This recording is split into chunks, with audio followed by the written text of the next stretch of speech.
So I am down south now in southwestern Ontario.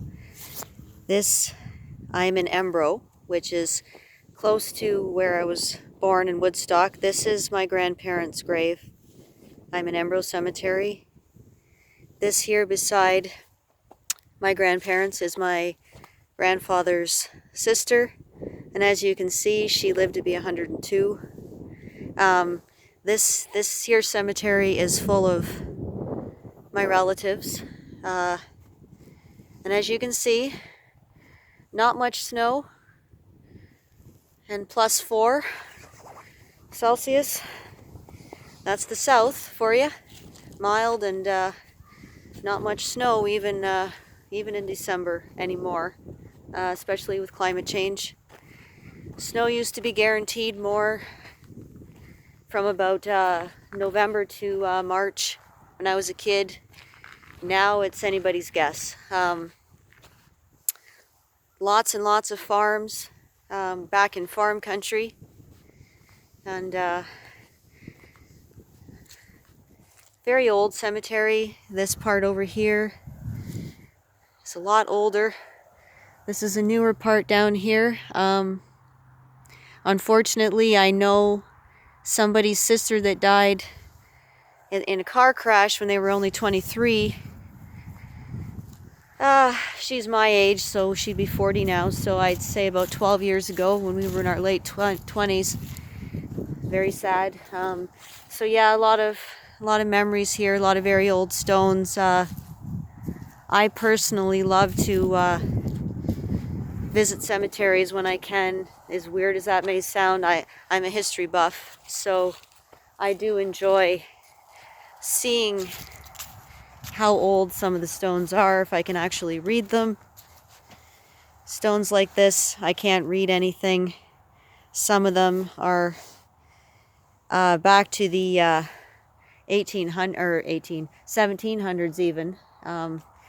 This part of Zora Township is very Scottish. There's a ton of Sutherlands buried in this cemetery. It's a very prominent name here. A lot of Scottish immigrants in that time frame. Very Celtic in this part of Ontario, as opposed to the north that tends to be more French. But I think it is very important to embrace where you came from, to try to come to terms with where you came from, as I was saying in my last video, to reconcile that, that there's good and bad to every place. The ratio may be different, but it is a part of who you are. And if you run from that, you basically run from a part of yourself. And that is what has really been taught to me in the last, I would say the last 5 years or so of my life. And I think it's very important to give homage to where you came from and the people that came before you. And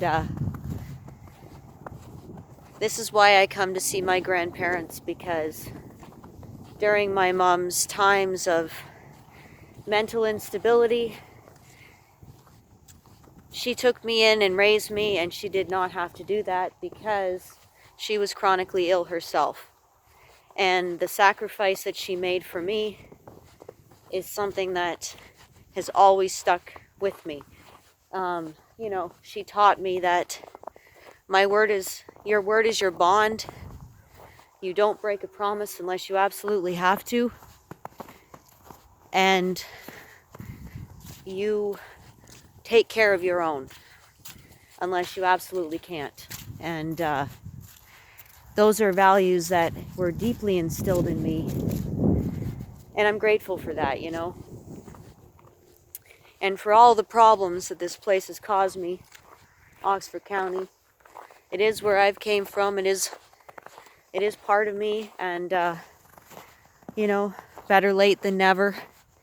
That I was probably 35 before I started to reconcile that. But it it is important, and some of us have an easier time just embracing straight away where we came from. Other people, it's more complicated, but whether it's easy or hard, I do think that it's important, and especially for those of us that have moved hours away from, you know, where we were born and raised, and some of us, of course, moved to a totally different country, so that's a whole other reconciliation process again, isn't it? Yeah, so I'm gonna go over here, and this is of course where they keep all the stuff. My car is filthy. I may not be able to tell that from here, but the first leg of my journey was great. It was really, really cold, like I'm talking -30 with the wind, but it was clear and sunny, no snow squalls, no nothing. It was a great drive for the first day. And then the second day it was more hairy. So lots of farms looking out on a rural highway here. The second day, for the more southerly part of my journey, the Highway 400 was terrible, which is a major highway in Ontario. Multiple lanes. There was a lot of accidents. Traffic was backed up terribly on the other side. I almost spun out a couple times, and we were going very slow. Everybody was driving very well, very cautiously, driving to conditions. But it was snow squally. The second day, going through that snow belt area, Innisfil, Barrie, yeah, from Parry Sound down to the Toronto area, it was a little hairy. After I got through there, it was a lot better, and it cleared up. Yeah, I got more southwest here, and it was okay. So I'm thankful for the safe trip. It was a bit of a white knuckler the second day, but thankfully everyone was, you know, driving to conditions and not being silly or crazy and all that. I find that even though driving through Toronto can be a little stressful, that people are very good to slow down and let you in and whatnot, because nobody wants an accident in, you know, going through a city of almost 3 million. So yeah, but I'm circling back up toward their stone here, and I just wanted to make a quick little video, just you know, first of a few that I'm gonna make when I'm down here. My mom, thankfully, so far she's not too bad. She's going a little bit into the past. It's a little bit tense at times, you know, dwelling on things, whatever, but overall not too bad yet. Hopefully it will continue.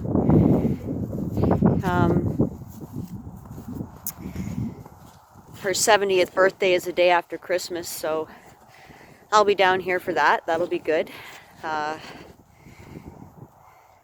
But you know, I got my first grade back. From university, and I was shocked because this term has not been a good one for me. I've struggled with a ton of depression. I've struggled with a ton of family issues with my son, and I ended up kind of pulling it together, I guess, at the last minute, if you will.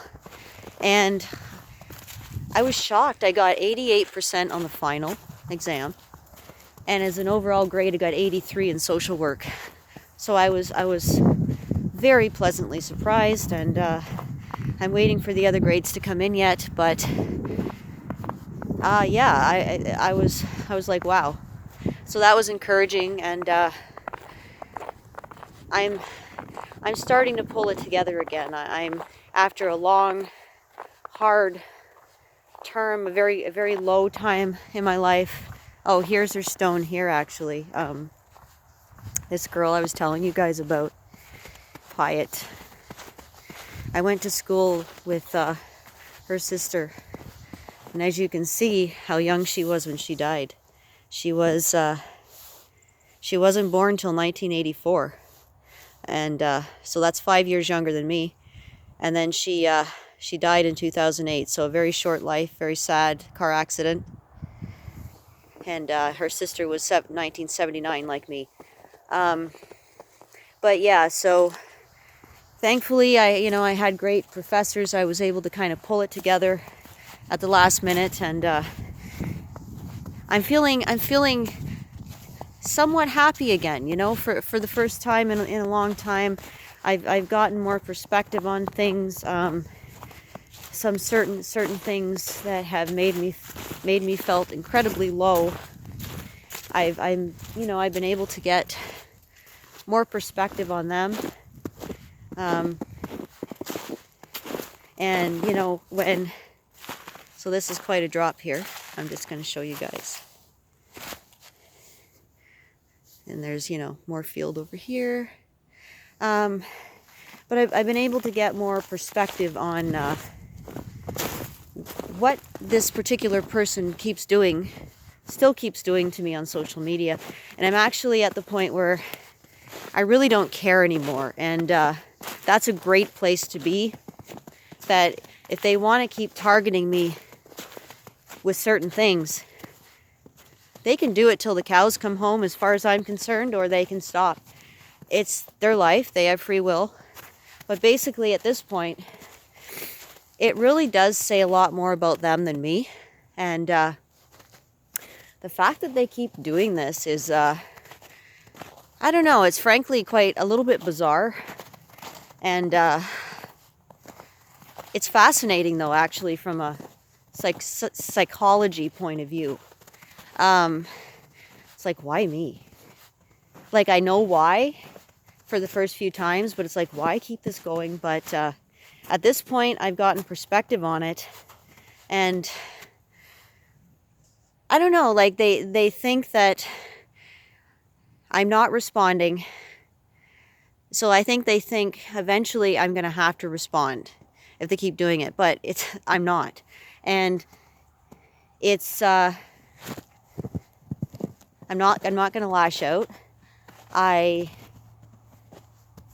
concerned about the situation, but not really what it's doing to me at this point. I'm concerned about them and their deal. And the more they do it, really, they're kind of just showing me their cards when I don't think that they realize they're showing me their cards. They're not sticking it to me at this point, right? They think if they poke sticks in certain spots, they're going to really stick it to me. But at this point, they've stuck enough sticks in that I'm more concerned about what their deal is, really. Because I don't know why they're so concerned with poking these sticks anymore. So I've detached from it in that way, where you have to, because it's a situation where people can keep coming to a thing and looking at it. If you don't detach from it, you're going to have a big problem, right? So I mean, I'm better than I've been in a long time, and I have a lot more perspective on it, because if anybody's been through this, and it's not just a random thing, it's actually a repetitive thing. It's like, honestly, that says a lot more about what's going on with them, really, than you in the long run. Because if you've done something to them, okay, if they're going to target you once, it's like, okay. But the repeated thing, to try to get a reaction, or to try to do whatever, who knows, hurt you, poke you repeatedly, it's like, no, it's like, what's going on with you? Because there's something going on, that's for sure. So, food for thought, that there comes a time when there's a difference between detaching emotionally, which is really bad, from everything, and detaching from a particular thing and saying, I'm still going to care about the person that's doing this, and that's not going to change no matter what they friggin' do. you know. They can tell me that I'm a green-eyed lizard for all I care. If you love somebody, you love them, and it shouldn't be conditional. But that's different than saying I'm just gonna keep reacting emotionally, or I'm gonna do this or do that. And that's what I mean. You can separate the action from the person, and you can still love them. And it's a choice, right? If people say love is a verb, it's a choice. Well, it is. And it's not something you do just because you feel like it or you don't feel like it or whatever. Yes, there are times when everything waxes and wanes, you know. Maybe our love wanes a little bit for somebody. Maybe other things wax and wane. But at the end of the day, your love can't be based on what feedback or validation or whatever you're getting from the other person, or whether it's your love or your confidence or your whatever. It's got to be based on what you're doing. It's got to be based on something deeper than the external thing that you're getting from somebody else, because if it's not, you're always going to be on a roller coaster. It's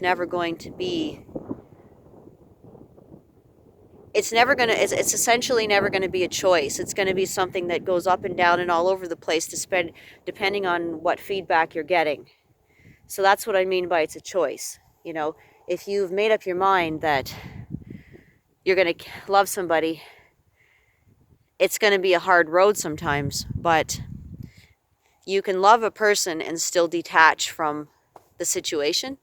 And that's a very important thing to realize. So anyways, guys, I am going to spend some time with my grandmother and grandfather's stone here. And I'm probably going to do some interviews at least with my dad sometime this week before I leave. And it's been a nice break. The constant socialization has been a little draining the last couple days. So they have my son out right now. And so I'm cruising the backcountry roads with the music blasting, and that makes me very happy, you know. I have a rural heart, Rural, in case you couldn't tell how I pronounced that, rural heart. And I do love cruising the backcountry roads and just chilling out and getting some introvert time. And yeah, I will catch you guys later.